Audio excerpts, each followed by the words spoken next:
एक छोटे से आदिवासी परिवार की बेटी आज देश के सर्वोच्च पद पर बैठी है, जो भारत के लिए बड़े गर्व की बात है। हम बात कर रहे हैं भारत की नई निर्वाचित राष्ट्रपति द्रौपदी मुर्मू की, जिन्होंने जीवन में बहुत सारी कठिनाइयां झेली, अपनों से साथ छूटा पर कभी हार नहीं मानी।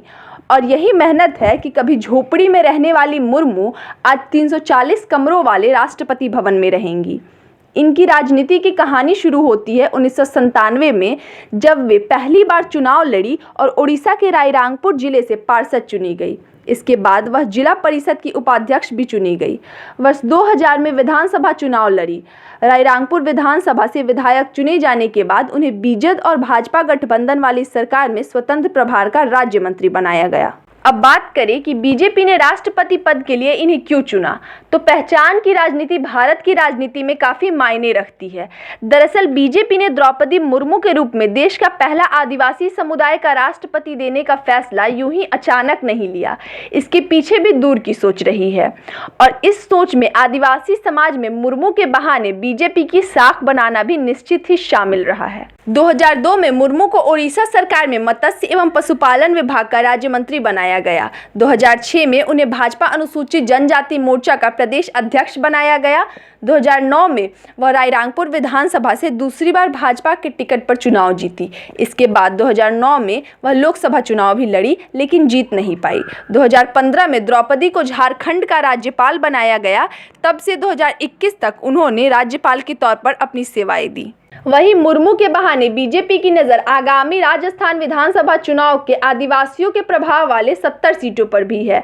राजस्थान विधानसभा में 200 सीटें हैं। अगले साल यहां चुनाव होना है। राजनीतिक विश्लेषकों की माने तो प्रदेश की 200 में से 70 सीटों पर आदिवासियों का प्रभाव है।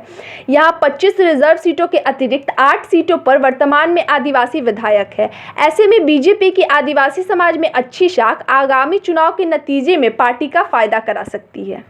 माना जा रहा है कि भगवा दल ने मुर्मू के सहारे देश के कई राज्यों में बड़ी संख्या में रहने वाले आदिवासी समुदाय पर पकड़ को मजबूत बनाने का प्रयास किया है। इसी साल गुजरात में होने जा रहे विधानसभा के चुनाव में भी पार्टी को इसका लाभ मिल सकता है, क्योंकि गुजरात में आदिवासी मतदाता कई सीटों पर निर्णायक भूमिका निभाते हैं, और यदि ये एक होकर किसी पार्टी की ओर रुख कर जाएं, तो लगभग यह तय कर सकते हैं कि सत्ता किसके हाथ में होगी। दशकों से भाजपा के गढ़ रहे गुजरात में आदिवासियों की ताकत को देखते हुए कांग्रेस और आम आदमी पार्टी भी पूरा जोर लगा रही है। ऐसे में एक आदिवासी महिला को देश के सर्वोच्च संवैधानिक पद पर बिठाकर भाजपा आदिवासियों के सम्मान के रूप में पेश कर सकती है। पार्टी रणनीतिकारों को भरोसा है कि भाजपा को उड़ीसा, झारखंड, गुजरात, मध्य प्रदेश, राजस्थान और महाराष्ट्र जैसे कई राज्यों में काफी फायदा हो सकता है। बात करें मिजोरम, नागालैंड, मेघालय और अरुणाचल प्रदेश की, तो राज्य की जनसंख्या में इनकी हिस्सेदारी 40% से ज़्यादा है। वहीं मणिपुर, सिक्किम, त्रिपुरा और छत्तीसगढ़ में ये 30% है, और मध्य प्रदेश, झारखंड और ओडिशा में इनकी आबादी 20% से ज़्यादा है। इस वजह से माना जा रहा है कि द्रौपदी मुर्मू का राष्ट्रपति बनना भारतीय राजनीति में महज एक संयोग नहीं है।